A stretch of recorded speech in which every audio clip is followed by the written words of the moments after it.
De certo modo, alguns agentes da Lava Jato, em algum momento, eles fizeram... Peguemos aqui como referência, eu já usei a questão jacobina, exatamente a própria Revolução Francesa. Ela ocorre em dois momentos. Não é? Ela ocorre em dois momentos. O primeiro momento é uma revolução burguesa. O segundo momento do terror revolucionário, ela não é uma distorção. Ela é uma necessidade histórica. O terror revolucionário é uma necessidade histórica para aprofundamento das reformas iluministas.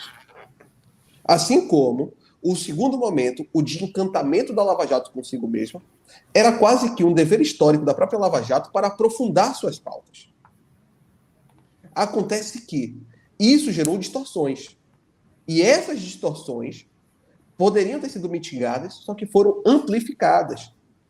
Porque todos esses agentes eles não agiam de forma apenas separada, agiam de forma conjunta. A Rede Globo e Janot destruíram a chance de reconstrução do país quando fizeram essa tentativa de destruição do governo Temer. E até porque, apesar de eles serem lavajatistas, e como você bem lembrou, foram contra o impeachment, destruir o governo Temer era uma forma de você conseguir fazer quase que um acerto de contas em relação ao impeachment, que ainda era muito recente. Sim. Havia um sentimento de culpa por parte da Globo, dessas emissoras, desses agentes, de ter participado indiretamente do impeachment apoiando a Lava Jato. Eles se sentiam todos culpados, porque eles eram contra o impeachment, mas eles eram a favor desse processo revolucionário de limpeza nacional. Então, isso gerou uma dualidade, um sentimento de culpa deles, de participação gigantesco. Eles tiveram que lidar com isso de alguma forma. Existe um psicodrama por trás dessa história também, concordo plenamente. Agora, eu acho que a gente não teria conseguido nenhuma reconstrução nacional a sério do governo Temer. Não, assim, era isso que estava faltando chegar, que era o Bolsonaro. Porque todo esse processo... Vamos supor que não tivesse, só para a gente esclarecer esse ponto da história, vamos supor que não houvesse a denúncia contra o Temer por causa do áudio ali tirado de contexto e tudo mais, e que não houvesse essa perseguição, ele não tivesse perdido toda a sua base política no Congresso, devido a essa perseguição da Globo ali nos seus últimos dias de mandato. Qual seria a conquista do governo Temer? Ele teria aprovado a reforma da Previdência. É isso. A gente não teria um outro grande passo institucional além desse no final do seu governo. Não teria. Seria uma reforma previdenciária melhor do que a que o Bolsonaro viria aprovar depois? Sim. A economia brasileira teria uma pequena melhora? Sim. Mas não estamos falando de uma reconstrução nacional a sério. A gente está falando só de sair daquele ambiente de catástrofe que era o Dilma II, na qual você tinha o PIB em menos de 16, coisa que não acontecia desde o começo do século. Não, desde o começo do século passado isso não acontecia, menos de 16, surreal. Mas nesse sentido o governo obteve os resultados necessários. O PIB foi positivo. Então, assim, eu acho que foi traumático para a história de quem defendeu o impeachment, ver o governo Temer ruindo dessa forma, mas não foi decisivo, assim, historicamente tão decisivo. Deixa eu até levantar uma pergunta, já que você entrou nesse ponto. Na sua opinião, um bom final de governo Temer, caso não houvesse toda aquela crise no final do governo Temer, teria evitado de alguma forma o bolsonarismo na eleição de 18? Olha, é muito difícil dizer, porque assim, o Temer, se ele tivesse obtido a reforma da Previdência, tivesse, sei lá, botado o PIB em 4 e tudo mais, sei lá, 4, 5, ele teria sido candidato. Ele sairia pelo MDB, ele não tem carisma nenhum, ele teria perdido. Ele teria feito, sei lá, 5% no máximo. Ele teria feito como a Simone Tebet faz. E saído do jogo. Normal, ok. Esses 5% teriam evitado a ascensão do Bolsonaro? Não sei, né? O Haddad fez 44, não foi? Cara, talvez, assim... Isso é pura especulação, pura futurologia, isso é pura especulação de um passado que não aconteceu. Mas talvez ele tivesse diminuído as intenções de voto e o Haddad tivesse vencido. Vai saber. Memórias de um passado que nunca ocorreu. Mas para mim assim, não teria. Eu acho que não teria mudado, porque o Bolsonaro ele foi um fenômeno irascível e tal. Mas eu acho que boa parte desse fenômeno irascível se deveu exatamente ao sentimento de que estava tudo muito contaminado. E a atuação da Lava Jato, a atuação do Janot ajudaram nisso. A gente tem que lembrar aqui que quando o Janot faz essa operação conjunta com a Rede Globo, mirando o governo Temer, ele não está apenas, de alguma forma, prejudicando o governo e sua governabilidade. Ele está jogando em todo o espectro que estava ao redor do governo Temer a mancha. Uma mancha mentirosa, mas jogava uma mancha. Não à toa, não foi o PT que morreu nesse processo. Foi o PSDB. Quem morreu foi o PSDB. O PT ter se mantido vivo nesse processo demonstra que sofreu mais aqueles que estiveram como alguma fagulha de esperança de participar do projeto de reconstrução e foram manchados nesse processo de reconstrução. Porque a natureza do PT a gente já conhece qual é. Não, A natureza de quem se dispôs a participar do projeto de reconstrução, essa é que foi manchada. Orlando, a gente pega as principais figuras do impeachment, a gente pega as principais figuras do governo Temer. Quem que se elegeu em 18? Você perdeu vários principais nomes de figuras dos articuladores do impeachment e dos próprios deputados que participavam ali efetivamente do governo Temer.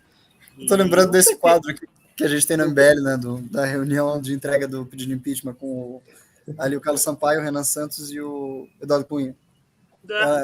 Por exemplo, uma das figuras remanescentes, Carlos Sampaio. Sim.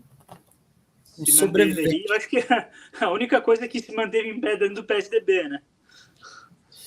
Tem o deputado hoje, Mendonça Filho, que é vice-líder da oposição, era ministro da Educação do governo Temer. É deputado hoje. O Aécio Neves, que era candidato em 2014, ele hoje é deputado federal. E mais uma vez, está aí retornando. A morte de Aécio Neves na política é um bom exemplo disso, né? De como esse processo foi doloroso para as figuras anti-PT. Mas é que assim, como a gente vê as coisas, talvez para um paradigma de rede social, a gente não avalia o devido tamanho de certos entes políticos. Por exemplo, eu não acho que dá para se dizer a morte de Aécio Neves na política. A morte como candidato, com certeza, mas lá no PSDB ele tem um grande controle. Ele é um dos donos do partido, uma relevância ainda. Ele é deputado. O Costa Neto está meio morto porque foi preso algumas vezes. Mais ou menos, né? Não, mas o mesmo caso do próprio Beto Richa aqui no Paraná. Mas eu acho que o caso do Aécio Neves é diferente. O Aécio Neves era o Bolsonaro antes do Bolsonaro. Aquele 2014 dele, ele era o candidato. Ele foi o primeiro candidato de oposição ao PT a fazer um discurso na área moral. Todos os outros eram um discurso meramente econômico, tal. Aécio, Serra, ele rompe com isso. Ele traz um discurso moral. Ele foi o único cara que conseguiu botar o dedo na cara da Dilma. Então, você tem absoluta razão. Antes do debate Aécio-Dilma, você não tinha acusações de nível moral no debate.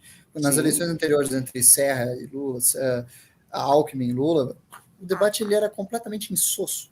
As acusações, não havia acusação nenhuma de nada. Aí chega no Dilma Aécio, o Aécio claramente acusa ela de ter funcionário fantasma, de empregar irmão e todo tipo de coisas que não se via numa eleição há muito tempo.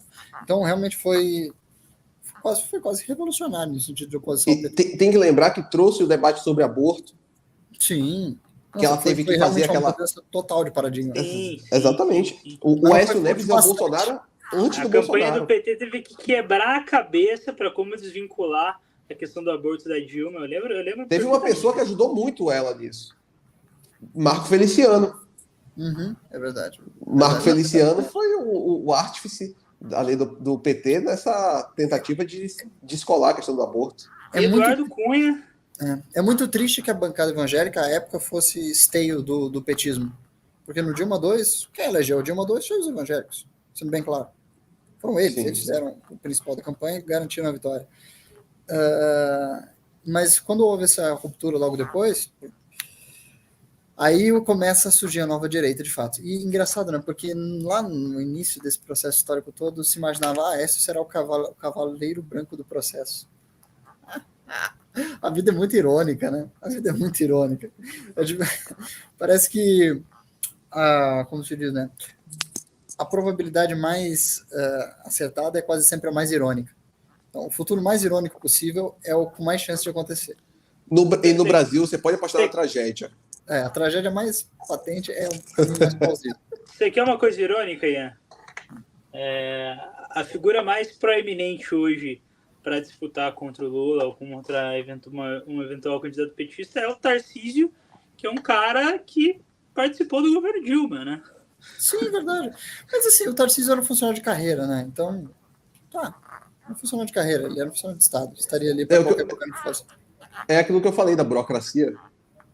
E assim, eu colocando minha opinião aqui, eu não acho o Tarcísio ruim, não. Ele é um burocrata não ideológico com convicções razoáveis, assim. Eu sou bastante favorável. Não, eu acredito que ninguém aqui acha. E na situação atual do Brasil, o Tarcísio, para mim, é meio que um oásis, cara. Porque assim, a gente... Vou trazer as notícias boas aqui para vocês. Vamos lá, notícia boa número 1. Tá vendo esse link dos novos valores? São os novos preços para você ser assinante da revista. Agora você vai poder assinar essa revista por R$70 ao mês. Pagando 30 a mais, ou seja, pagando R$100 ao mês, você tem acesso ao clube, à revista e aos congressos do MBL. E por R$150 você tem acesso a todos os congressos e ainda a academia do MBL, no PEC. Se inscreva lá, porque é o seguinte, a gente vai aumentar a tiragem da revista e prepara a tua assinatura. 2024 é você com a Valete junto. E outra coisa, quer assinar também o clube, não tem cartão, tá meio quebrado, não tem problema. Entra nesse outro link aqui, tá? E aí nós vamos ajudar a você entrar no clube. Literalmente é você no clube. Vamos dar um jeito de você fazer parte do maior clube de notícias e informações políticas do Brasil.